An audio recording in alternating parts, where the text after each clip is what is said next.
Hola, ¿cómo se encuentran? Les habla Antonio Azuzcati Guilma, soy médico especialista en puericultura y pediatría, y en la siguiente clase les voy a hablar de lo que son los potenciales evocados. Estos potenciales evocados, como todos conocemos, son potenciales eléctricos generados en los receptores sensoriales, vías aferentes periféricas y centrales y áreas sensoriales del cerebro en respuesta a estímulos sensoriales específicos de acuerdo al nombre del potencial evocado que estemos estimulando.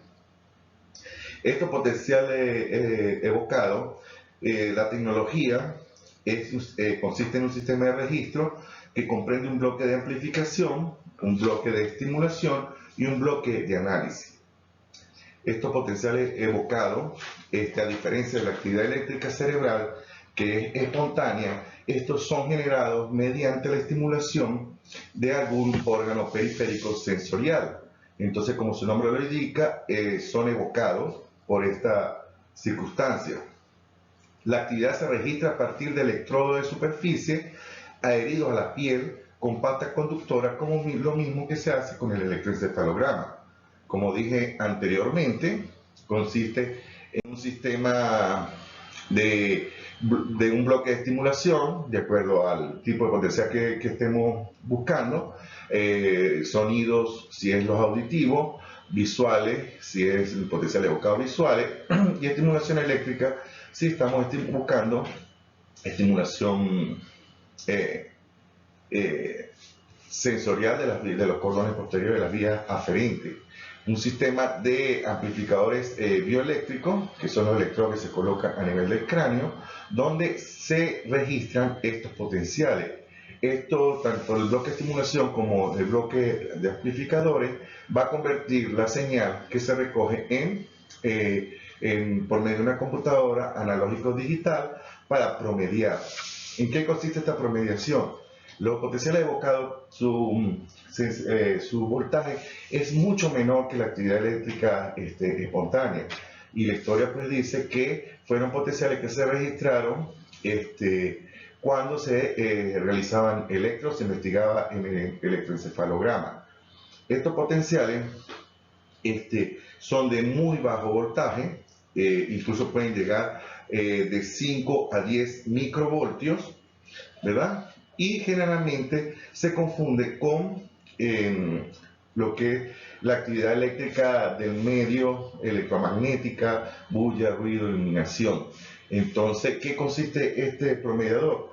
Que él va tomando estos potenciales de muy bajo voltaje y lo va promediando para así formar lo que es la onda del potencial evocado. ¿En qué se diferencia estas ondas de potencial evocado de lo que es ruido eléctrico o ondas generadas por el campo electromagnético, que son constantes y que aparecen de acuerdo al estímulo, a diferencia del ruido o la actividad electromagnética del exterior, que no tiene ninguna secuencia con respecto a lo que genera este tipo de actividad? Entonces, después que se promedia, o por cada estímulo se va promediando, se va graficando y se va realizando por medio de datos estadísticos computarizados para poder graficarlo y hacer un análisis y posterior almacenamiento. La estimulación, como lo dije, depende del tipo de potencial que estemos buscando, y la promediación, que constituye una disciplina relativamente joven en comparación con otros campos de la electrofisiología, como por ejemplo el electroencefalograma y la electromiografía. Habitualmente, pues, la actividad eléctrica evocada por el estímulo en las vías o áreas sensoriales no pueden ser observadas directamente en un registro oscilográfico como ocurre en el electro, ¿verdad? Y entonces lo que se trata es de recoger esta información. Entonces, esta actividad de fondo, conocida técnicamente como ruido, tiene una amplitud que oscila entre 50 a 100 microvoltios, que es lo que está mencionado anteriormente, le había mencionado, y los potenciales evocados tienen una amplitud de 5 a 20 microvoltios, incluso es mucho más baja la amplitud con respecto a la actividad eléctrica de ruido de fondo electromagnética. Entonces, estos potenciales se recogen por medio de estos promediadores y se procesan. ¿Cuántos tipos de potenciales evocados tenemos? Se clasifican según su naturaleza en exógenos y endógenos. Los exógenos son aquellos que por una estimulación externa, su respuesta es muy temprana, generalmente son potenciales evocados de corta duración, generalmente antes de 200 milisegundos, y tiene como característica esencial que depende de las características físicas del estímulo, ya sea del sonido, en el caso del auditivo, del tablero, en el caso de los visuales, o de la actividad eléctrica, en el caso de los somatosensoriales. Y los endógenos se diferencian porque son de potenciales más prolongados, con una respuesta más tardía, generalmente van más allá de los 200 milisegundos y no varían con la característica física del estímulo, pero sí varían de acuerdo al significado que tenga la tarea para el individuo. En este caso, este ejemplo, tenemos los potenciales evocados de cognitivos, la P300 y la N400. Por su latencia, se clasifican de muy corta latencia, son los que se forman en los primeros 4 milisegundos, ¿verdad? Tenemos estos, los potenciales evocados auditivos microfónico coclear, los de corta latencia, que se dan antes de los 10 milisegundos, que son los potenciales evocados auditivos del tronco cerebral, de mediana, de larga y muy larga latencia. La de muy larga latencia, pues tenemos los cognitivos. De acuerdo a la modalidad, tenemos los potenciales evocados motores y los sensoriales. ¿Por qué se diferencia esto? Porque los sensoriales, somatosensoriales, visuales, auditivos, generalmente son estimulados por estímulos externos, y los motores generalmente se buscan por medio de estimulación de un campo electromagnético. ¿Ok? Según el origen de la respuesta, tenemos los corticales, los subcorticales y los periféricos. Esto lo vamos a entender más adelante cuando veamos los somatosensoriales. Según la frecuencia de estimulación, tenemos los transientes y los de estado estable. ¿Qué quiere decir transiente? Que se caracterizan por utilizar para su obtención una frecuencia de estimulación lo suficientemente lenta y solo se presenta el próximo estímulo cuando se ha completado la respuesta al estímulo anterior. Los de estado estable se presentan a frecuencias elevadas, de manera que antes de concluir la respuesta al estímulo anterior, comienza otra respuesta. Generalmente son respuestas sinusoidales, por lo cual deben ser realizadas en el dominio de la frecuencia. Otra clasificación tenemos de acuerdo a la distancia donde se origina la respuesta. Tenemos de campo cercano, que se originan cerca del registro, y de campo lejano, lo que se originan, o el electrodo del registro está alejado del sitio donde se genera la respuesta. De acuerdo al tipo de estímulo, como les dije, la mayoría son eléctricos, láser y mecánico son muy pocos, y magnético en caso de los potenciales evocados motor. En cuanto a la introducción, tenemos que los potenciales evocados fueron descubiertos por Dawson en 1947, cuando realizaba registros de electro, y él observó que se producían potenciales de acuerdo a la estimulación luminosa intermitente, que eran transitorios y que dependían del estímulo. El potencial evocado, pues en sí, es una onda, una variación de voltaje producida en el sistema nervioso central, como dije, por un estímulo. Son generalmente de baja amplitud y están mezclados o sumergidos en la actividad bioeléctrica cerebral, como en el caso de los potenciales cognitivos. Entonces, estos potenciales se registran por medio de un gráfico en función del tiempo. Son un índice objetivo y cuantitativo de la función sensitiva, ¿verdad? Ya sea visual, auditiva o somatosensorial. Estos potenciales evocados tienen una determinada latencia y voltaje. Sin embargo, para la valoración clínica es más importante la latencia. Los potenciales evocados permiten estudiar a sujetos que no pueden describir sus experiencias sensoriales. ¿Ok? Por ejemplo, en personas con demencia, personas en niños. Y hay otros que clasifican estos potenciales en neurológicos, generalmente los que se originan entre 0 y 250 milisegundos de latencia, y los perceptuales, que se originan mayor de 250. Entonces, los neurológicos tendríamos los visuales, los auditivos, y los perceptuales, generalmente los cognitivos, como la P300 y la N400. Entonces, en este gráfico podemos observar lo que es la condensación y la rarefacción, que es lo que produce el potencial evocado. Entonces, este registro de densidad es versus tiempo, donde se ilustra la forma de onda acústica de los clips de condensación y rarefacción en el caso de los potenciales evocados auditivos. Estos trabajos es un filtraje de Jackson y Wilson que descubrió inicialmente el efecto de la variación en los puntos de corte de los filtros de corte alto sobre potencial evocado. Entonces consiste en un procedimiento o una onda originada por condensación y rarefacción del ambiente. Esto es importante porque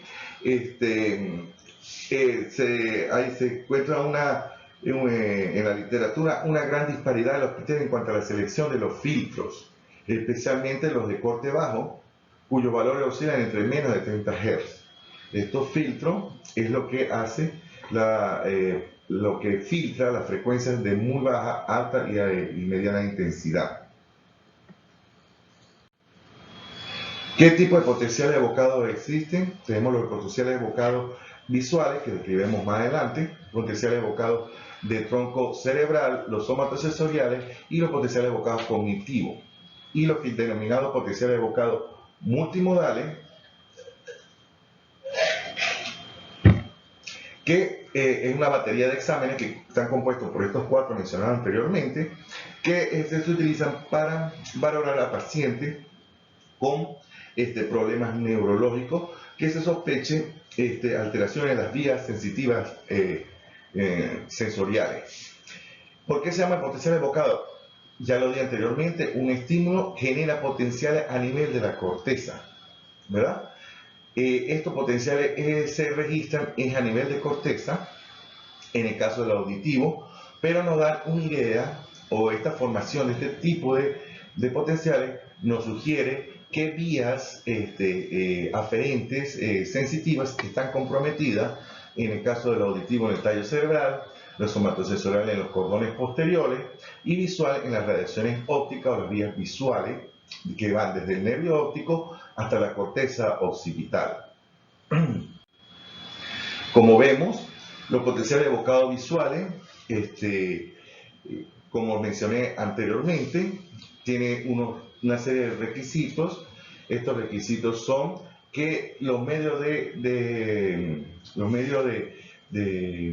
percepción de imágenes, como la lente, la córnea, deben estar íntegros para poder evaluarlo. Estos potenciales evocados visuales va a evaluar lo que es la vía sensitiva posterior al nervio óptico, que toma el quiasma, se decursa, van al núcleo geniculado lateral, radiaciones ópticas y a la corteza visual occipital. ¿Esto qué evalúa? Como dije, desde el nervio óptico, ya que el potenciales generados a nivel de retina por estimulación visual se evalúa por medio de otro estudio que se llama la electrocórtico-retinografía, que es un tema aparte de esto. Sin embargo, para poder solicitar estos potenciales evocados visuales, se debe tener una valoración oftalmológica o por nosotros mismos, que el globo ocular, su cámara anterior y posterior, estén íntegras las unidades anatómicas para poder realizarlo.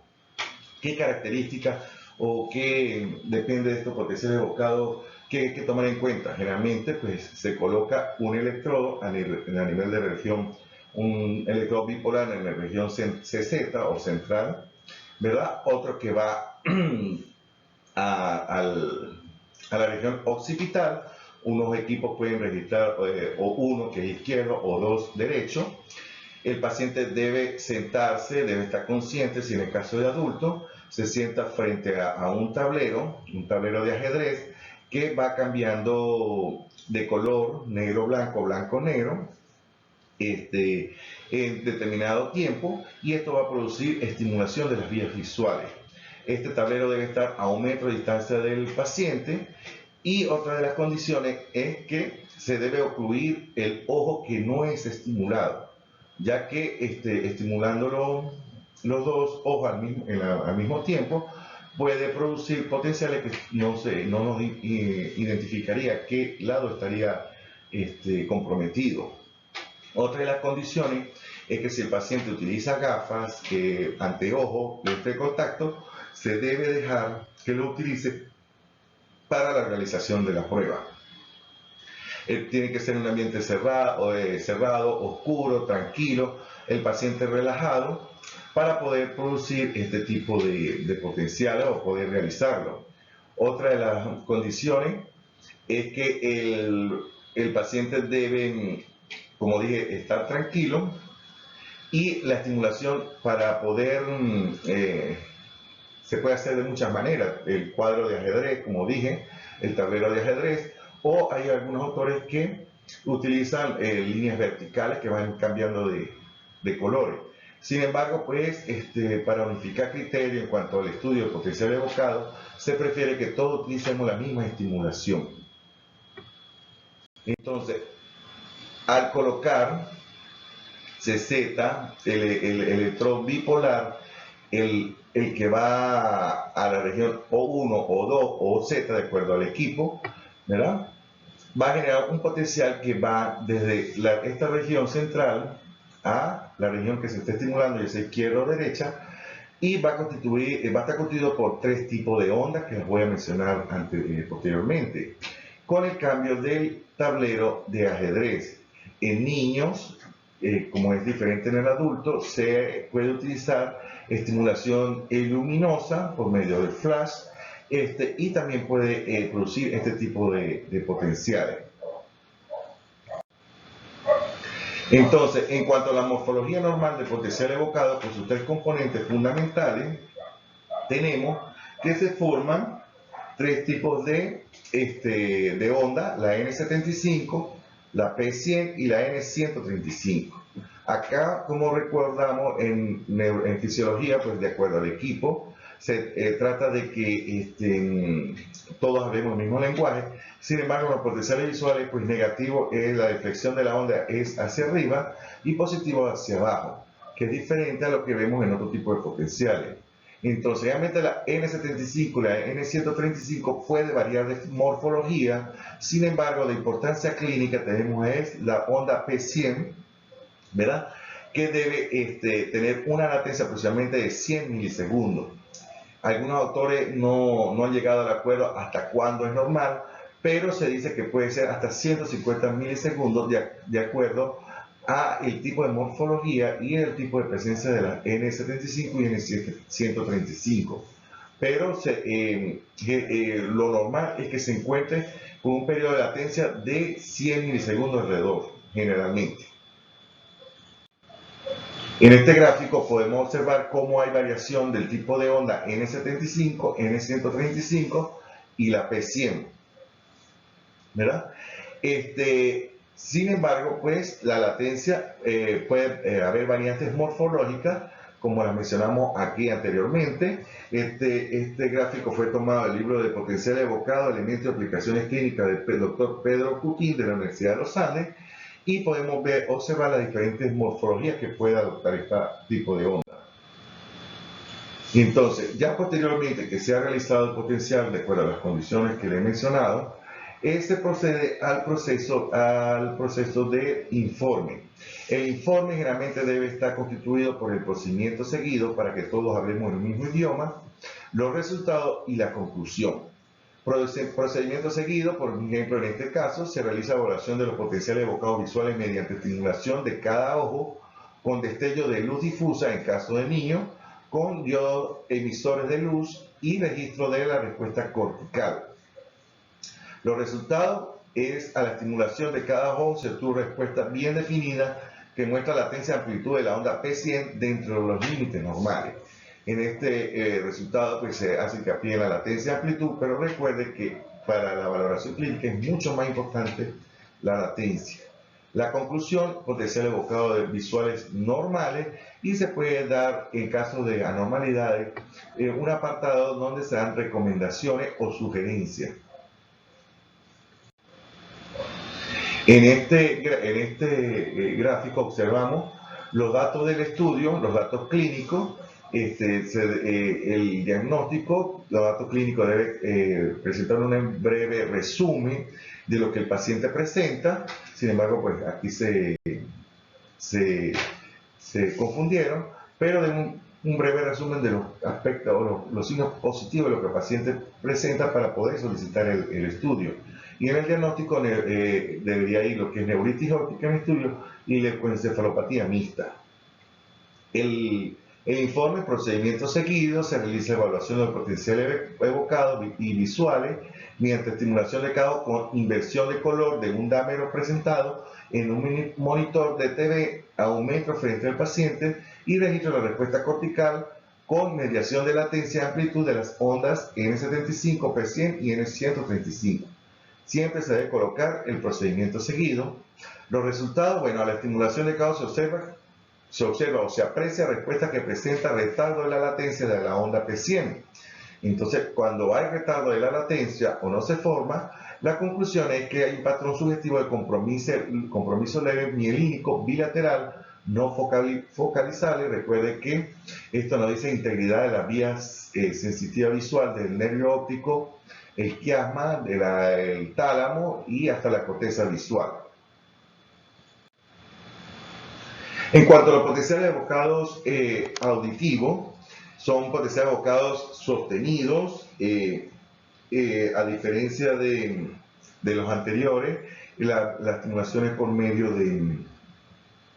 de audífono. Se solicita al paciente, se puede realizar en un paciente sentado, se le coloca 2 audífonos, los electrodos, uno región CZ, otro región FZ, que son los bipolares, y uno referencial que puede ir a la mastoide de acuerdo al oído que se esté estimulando.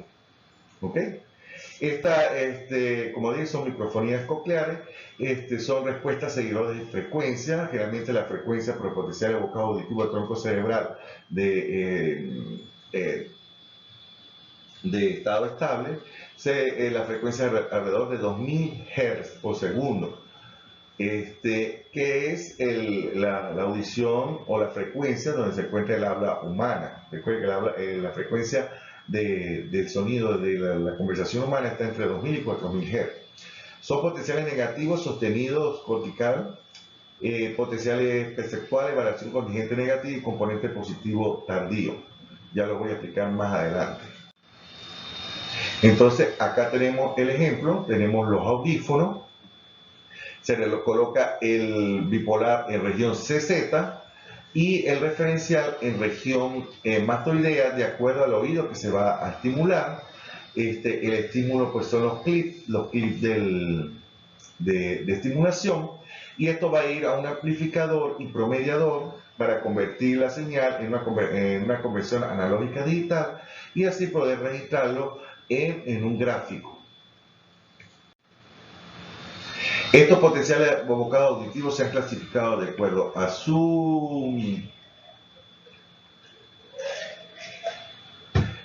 latencia. En de corta latencia, rápido, que están generalmente entre 0 y menor de 10 milisegundos. Lo que mediana latencia, que están alrededor de entre 10 y 60 milisegundos. Y de la larga latencia, que están alrededor de entre 60 y 250 milisegundos. De importancia clínica son los de corta latencia, que son generalmente los que buscamos en la práctica clínica. Esto nos dice cómo se encuentra el nervio acústico y el tronco cerebral, nos sugiere. En cambio, los de mediana latencia nos dan una idea de lo que es el cuerpo medial geniculado y corteza auditiva primaria. Y lo de larga latencia, pues, nos dice o nos evalúa lo que es corteza frontal y áreas asociadas o de asociación de percepción. Entonces, ¿en qué consiste estos potenciales? ¿Cómo se realizan? Bueno, se consiente al paciente, se le coloca el audífono, los electrodos a nivel de cuero cabelludo, en región CZ, región de mastoide. El primer canal central, línea media mastoide izquierdo, estímulo de oído izquierdo, y región central, mastoide derecho, estímulo en oído derecho. El origen es vía auditiva, se producen 7 ondas de muy baja amplitud en los 10 primeros milisegundos, como dije anteriormente. Sin embargo, de importancia clínica se toma en cuenta solo 3 ondas. De acuerdo a la onda que encontremos, pues nos da una idea de qué área del tallo está lesionada.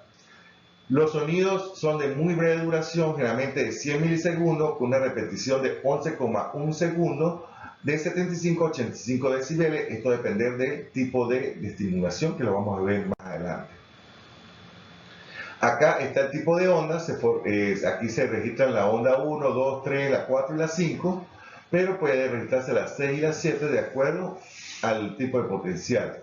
La onda 1, este tipo de latencia, o sea, esta latencia que se menciona acá, es de referencia de la bibliografía. Sin embargo, nosotros al utilizar o cuando queremos instalar un equipo para estudio, debemos realizar un estudio de promedio poblacional para poder determinar la latencia y las desviaciones estándar de acuerdo a la población donde vamos a aplicar los estudios.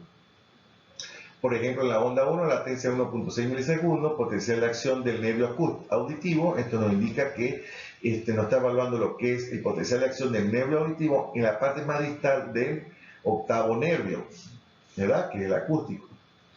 La segunda onda, que va la latencia de 2 a 6 milisegundos, se origina en la región de los núcleos cocleares. La tercera onda en la aurícula superior y cuerpo trapezoide. La cuarta se origina en el disco lateral y la quinta se origina en el colículo inferior. También nosotros podemos, además de evaluar las ondas, los complejos que va de las 4 a 5, esto también por estudios poblacionales, y los complejos 6 y 7 que generalmente son inconstantes. El 6 nos dice que el potencial se origina en el tálamo, y el 7 entre el tálamo y las relaciones auditivas. Entonces, acá les menciono en este gráfico la latencia de la onda 1, ¿verdad? Va en el eje de la Y, va lo que es, acá es lo que va la intensidad del estímulo, y en el eje de la X es el tiempo en milisegundos. Entonces, de acuerdo a la intensidad del estímulo, se forma la onda 1, la 2, la 3, la 4 y la 5, y lo que había mencionado anteriormente, los complejos, que va de 1 a 3 a 2, de 2 a 3, de 3 a 4 y de 4 a 5. Esto es para focalizar más específicamente el tipo de, donde se localiza la lesión. Por eso es que se toma la promediación de este tipo de complejo. Acá, en este gráfico, pues es importante tenerlo en los laboratorios de electrofisiología. Es muy difícil grabárselo de memoria. Sin embargo, debemos tenerlo en cualquier laboratorio. Acá nos dice que por lo menos la onda 1 es en el nervio auditivo. La onda 2 se origina en los núcleos cocleares dorsal y ventral, a nivel del tallo. El complejo olivar superior, la onda 3, y el menisco lateral. Y la onda 4 en el núcleo del menisco lateral. La onda 5, el cólico inferior. La onda y en el cuerpo articulado medio del tálamo, y la 6 y la 7 que son inconstantes, que se originan en las relaciones auditivas. Acá, como les mencioné anteriormente en este gráfico, se coloca el electrón bipolar, que es en la región central, y el referencial a mastoide, de acuerdo al estímulo al oído que se va a estimular. En el caso del lado izquierdo A1 y en el lado derecho A2, y estos potenciales que se van, recogen información de lo que se forma en corteza, ¿verdad? Estos potenciales recuerden que se forman en corteza. Sin embargo, pues nos va a dar idea de cómo está la vía aferente a nivel del tallo cerebral. Y entonces la formación del tipo de onda, generalmente le digo de importancia clínica la 1, la 3 y la 5, las demás son inconstantes, sobre todo lo que es la 4 y la 7. Acá, en este gráfico, observamos que en el eje de la Y está lo que es la intensidad, y en el eje de la X lo que es el tiempo en milisegundos. Se comienza realmente a estimular a 90 decibeles. Se dice que mayor de 100 decibeles hacia arriba es tóxico para el oído, porque nunca exploramos a esa magnitud. Se comienza con 90 decibeles, hay protocolos que dicen que debemos bajar la intensidad del estímulo de 10 en 10, Sin embargo, para la práctica clínica, en la mayoría de los laboratorios, pues se baja de 20 en 20. Por ejemplo, si tenemos 90 decibeles, el próximo estímulo será a 70, y el próximo en 50 y el próximo en 30. A medida que se baja la intensidad del estímulo, las ondas se van formando, pero se va prolongando la latencia. Ya a 30 decibeles, que es la intensidad que se necesita para escuchar normalmente, se debe formar la onda 1, 3 y 5, y ya posterior ahí no es audible o no deberían formarse las ondas. Sin embargo, esto va a depender también del sitio donde se haga el estudio. Se recomienda que debe ser ambiente cerrado, con yesca, ambientes aislantes al sonido de la actividad eléctrica, ¿verdad? Pero en un ambiente donde no se realiza este tipo no se realiza en una cámara, pues se determina otro tipo de intensidad para poder dar el diagnóstico si hay hipoacusia o no. Acá observamos lo que es estímulo derecho y el estímulo izquierdo. Debe haber una concordancia entre el lado derecho e izquierdo. Aún así, si en las dos se forman los diferentes complejos, pero hay una diferencia entre un lado y el otro, eso también es importante clínicamente para determinar si hay alteración de la vía auditiva.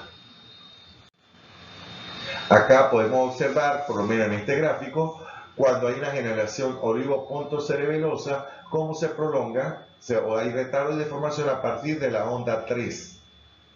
¿Ok?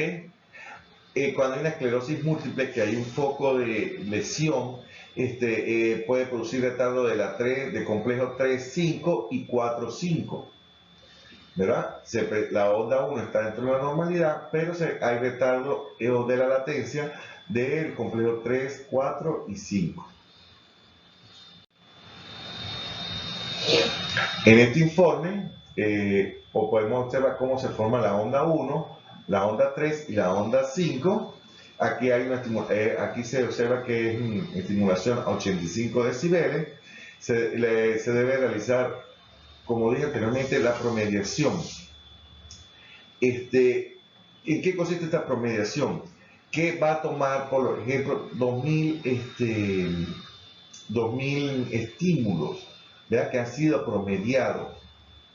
Menos de esto no se recomienda porque no sería fiable. Entonces esta promediación lo que hace es que el estímulo va produciendo potenciales y lo va registrando a medida que ya hay 2000 promediaciones, pues toma el promedio de y es donde se grafica el estímulo. Acá observamos cómo está la formación de la latencia, o el tiempo de latencia cuando se forma la onda 1, la onda 3, la onda 5 y los complejos 5.1, 5.3 y 3.1. Acá tenemos lo que le había mencionado anteriormente, la latencia, los complejos 1, la onda 1, la onda 3, la onda 5 y los complejos 5.1, que va del nervio acústico al mesencéfalo, 5.3, que es a nivel del mesencéfalo, y el complejo 3.1, que va del nervio al mesencéfalo. La amplitud de los potenciales evocados o la latencia, ¿verdad? Esto es latencia, disculpe, va a depender de la edad. Se busca un promedio de acuerdo a la población que estudiemos, que nosotros vamos a realizar el estudio. Debemos hacer una curva de Gauss estadística, la desviación estándar que se acepta, ¿verdad? Y el límite, que son 3 desviaciones estándar. Por fuera de esto ya se considera anormal, ¿ok? Tanto de la onda 1, la onda 3, de la onda 5, así como los complejos 1, 5 y 5, 3. Como les dije anteriormente, también las diferencias interaurales de las ondas. La diferencia entre una onda y otra, esto lo determina el equipo automáticamente. Se toma un promedio, el de la onda 1, la 3 y la 5, sus respectivas desviaciones estándar, y una prolongación más de 3 desviaciones estándar nos sugiere que hay una diferencia interaural significativa entre un oído y otro y que debemos estar pendientes ante la posible lesión de alguna de las vías auditivas, tanto izquierda como derecha. ¿Qué pasa con el registro potencial evocado? Bueno, se debe igual a un informe, ¿verdad? Y se debe estudiar lo que es si el estímulo es transiente o a clip. Cuando el clip es la producción de cada sonido, que tenga una morfología típica o atípica para ambos oídos individuales. Debemos estudiar lo que es la latencia absoluta, si son normales o prolongadas para cada oído. Las amplitudes también se deben tomar, pero recuerde que el más importante es la latencia y que la pendiente de caída de la onda no debe ser mayor de 0,01 a 0,005 milisegundos por cada decibel. O sea, que no sea mayor. Si se estimula a 90 decibeles y luego a 70, la caída de la onda no sea mayor a 0,05 milisegundos. Se puede estudiar también la relación amplitud del complejo 1,5, la diferencia interaurales como lo mencioné anteriormente, y el umbral electrofisiológico, que es la estimulación mínima que puede escuchar el paciente. Entonces, en las conclusiones, nosotros podemos decir que a la estimulación de 20 decibeles, ¿verdad?, se produce la onda 1, 3 y 5, tiene una audición normal. Esto en un ambiente, en una cabina. Y acá abajo, pues en un ambiente, un medio ambiente externo donde no haya la cabina aisladora que aísla sonido e interferencia. Entonces, y de acuerdo al tipo de decibel y la formación de las ondas, que vamos a clasificar si la pérdida auditiva es normal, es ligera, moderada, severa o hay cofosis o pérdida auditiva mayor a 90 decibeles. Quiere decir que a 90 decibeles no escucha el paciente. Cofosis. Entonces, por lo menos podemos decir que es moderada porque a la estimulación entre 55 y 75 decibeles no hay formación de ninguna de las ondas, ¿verdad?, que es 1, 3 y 5. Los potenciales evocados auditivos, igual que los visuales, se debe describir el procedimiento seguido para hablar todo el mismo idioma. Por ejemplo, se realiza evaluación de los potenciales evocados auditivos de tallo cerebral mediante detección y medición de la latencia de onda. Ok, nervio acústico, 3 protuberancias, 5 mesencéfalos. Los resultados, la distribución del cabello se observa respuesta típica con latencia absoluta e interpico dentro de límites normales, y la conclusión que el potencial evocado está dentro de límites normales. En cambio, cuando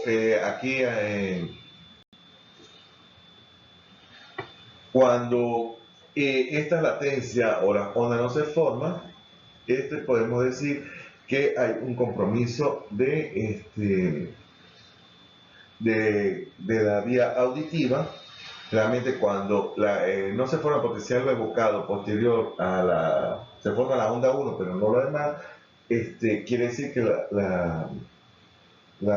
cuando no se forma la onda 1, perdón, es que hay una pérdida conductiva. Si se forma la onda 1 a las 3 y las 5, pero hay prolongación de su latencia, que nos refiere que hay una pérdida auditiva neurosensorial. En cuanto a los potenciales evocados somatosensoriales, su utilidad clínica nos permite conocer la conducción nerviosa a lo largo de las vías sensoriales periféricas, algunos tractos ascendentes espinales y sistema lemniscal hasta la corteza cerebral. En particular, con los potenciales de nervio periférico estudiamos el sistema lemniscal o cordón posterior, donde viaja la información propioceptiva. Esta información se busca mediante la estimulación con corriente eléctrica.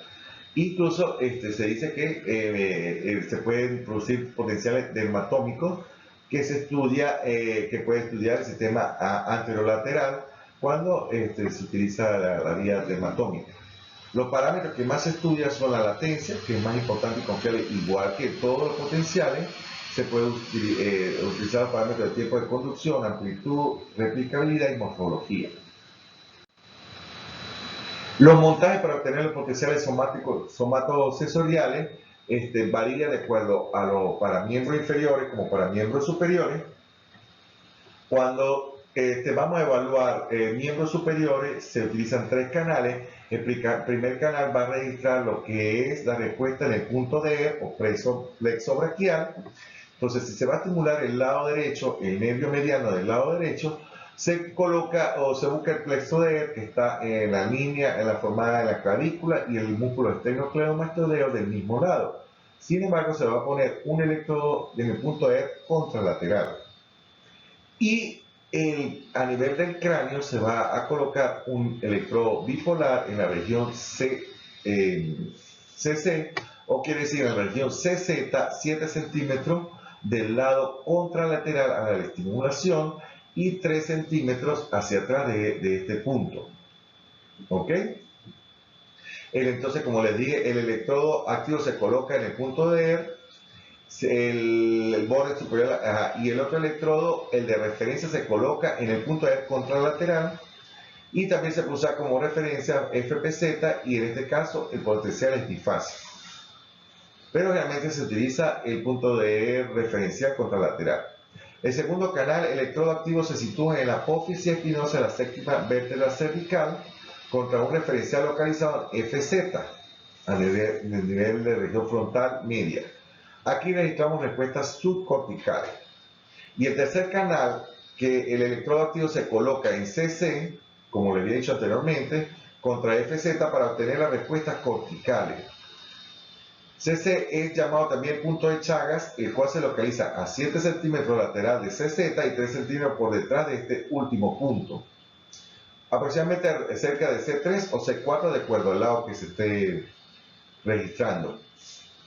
¿Ok?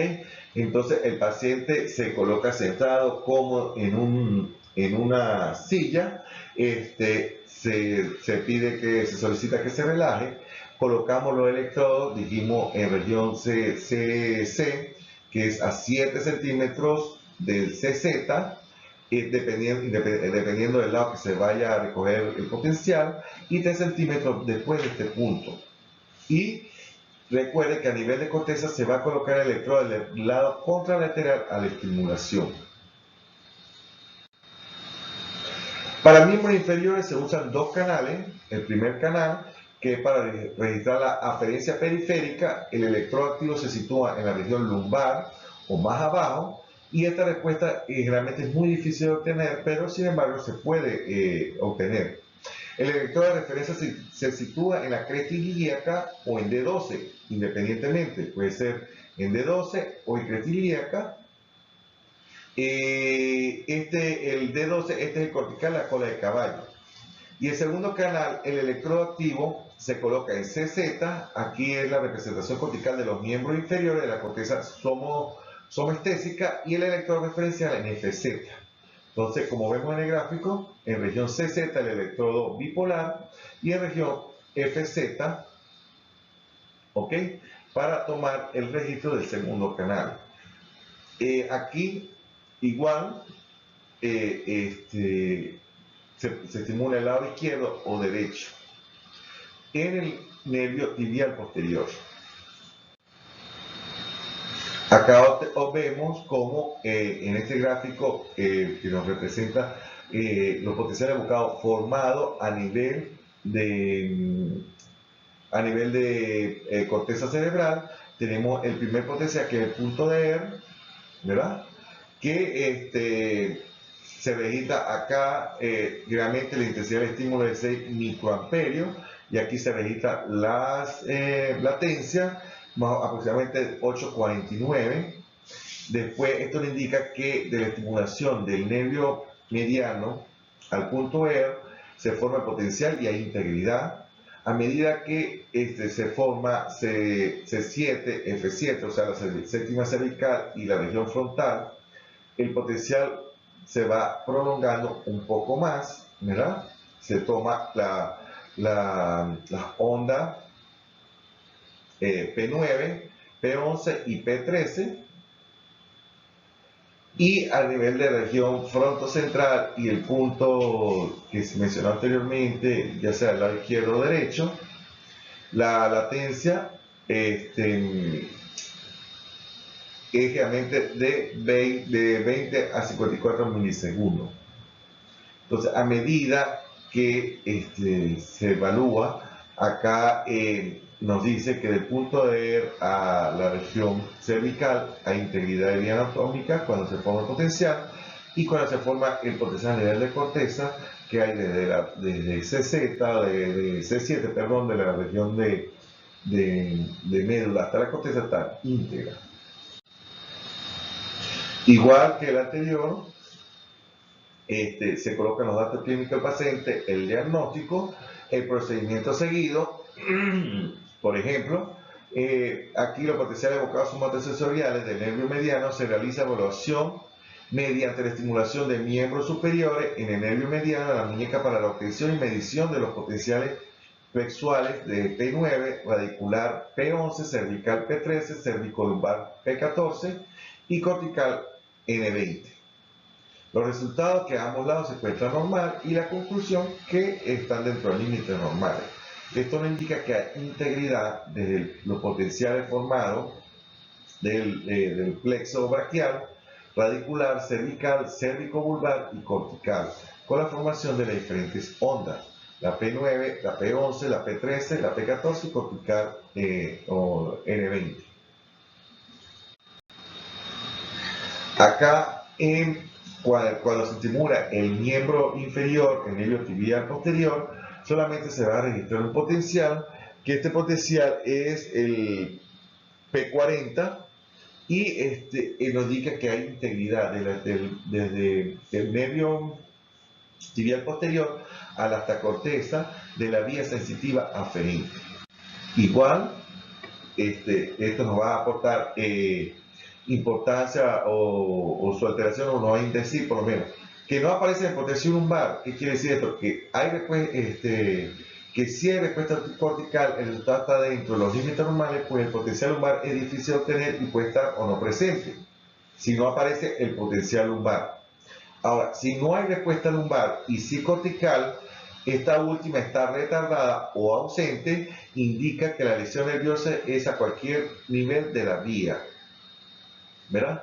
Que no hay respuesta, no hay potencial lumbar, pero sí hay respuesta cortical.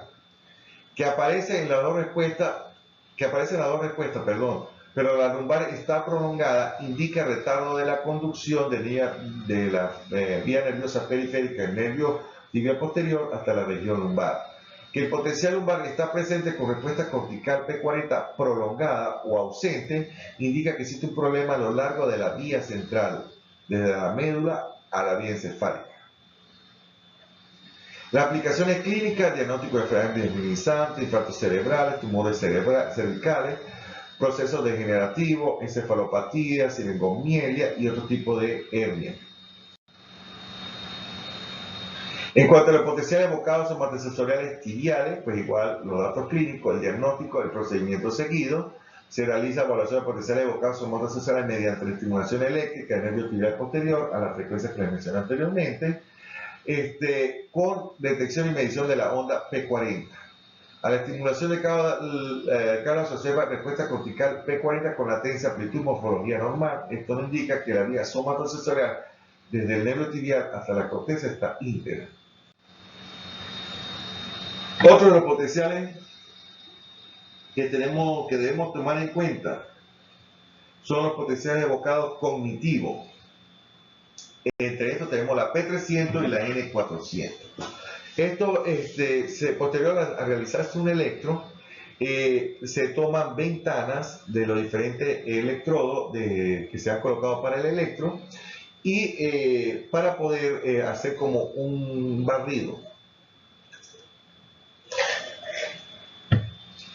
¿Cómo se coloca, cómo se hace esta prueba? Pues el paciente sentado, igual que semisentado en un sillón, con los electrodos para electro, se le presenta una variedad de estímulos, unos estímulos que son frecuentes y otros infrecuentes. Entonces se va haciendo por espacio. Estímulo, por lo menos se presenta una bicicleta, un carro y una pelota. Esos son frecuentes, cada cierto tiempo se le va presentando, pero en determinados momentos se le presenta un estímulo infrecuente, que es el que debe detectar el paciente. Entonces, por eso se llama cognitivo, porque es la actividad cognitiva la que genera el potencial.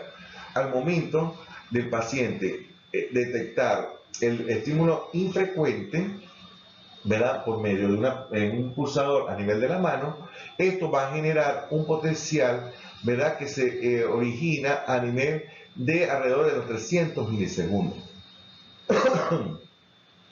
Esta prueba se debe realizar en pacientes conscientes, deben colaborar, también de que estén atentos. Recuerde que el paciente debe identificar el estímulo infrecuente aproximadamente alrededor del 20% de los estímulos que se presenten de tipo infrecuente. ¿Ok? Y que el 80% el estímulo frecuente, no debe haber confundirse.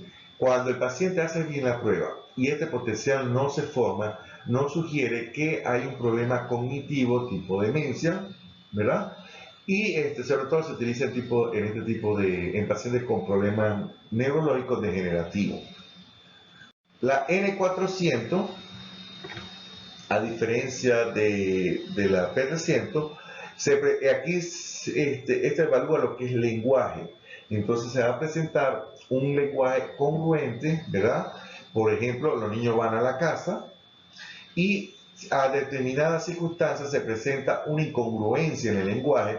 Por ejemplo, como los niños van a la nube. Entonces, este estímulo incongruente va a originar una onda que es una onda N400. La distancia de esta onda de la N400 no determina que hay una alteración del lenguaje. Este tipo de potenciales también son cognitivos, se ha relacionado, se dice que se puede formar en cualquiera de las corteza cerebral, sobre todo la temporal. La aparición de este tipo de onda se ha relacionado últimamente en las últimas investigaciones con procesos de esquizofrenia, procesos psiquiátricos, enfermedades psiquiátricas. También se realiza en pacientes acostados, con todo el registro de electros de todos los electrodos en el registro de electros, y se hace un barrido, se recogen las ventanas del electro que no tengan interferencia, que no tengan ningún artificio, y se hace una promediación donde se recoge la información de estos potenciales posterior a la presentación del estímulo. Hay otro tipo de potenciales como los motores, ya sean por estimulación eléctrica y magnética. Se los traigo por cultura, que realmente no se utiliza, en menos en nuestro medio, pues todavía no tenemos esa experiencia. Hay unos que son por estimulación eléctrica, otros por estimulación magnética. Se prefiere la estimulación magnética, ya que la eléctrica pues suele ser más doloroso porque se necesitan fuertes estímulos para producir el potencial. La indicación del potencial evocado motores están indicadas enfermedades desmielizantes, enfermedades de neurona motora, de motoneurona, secuelas motoras de enfermedades cerebrovasculares, lesiones traumáticas, hernias discales, enfermedades degenerativas del sistema nervioso. Bueno, hasta acá les dejo lo que es los potenciales evocados, este pequeño resumen. Hay muchas cosas que se escapan de haberse comentado porque es mucho material para una sola clase. Sin embargo, cualquier cosa pueden dejar preguntas en la caja que cuando tenga disponibilidad pues serán respondidas.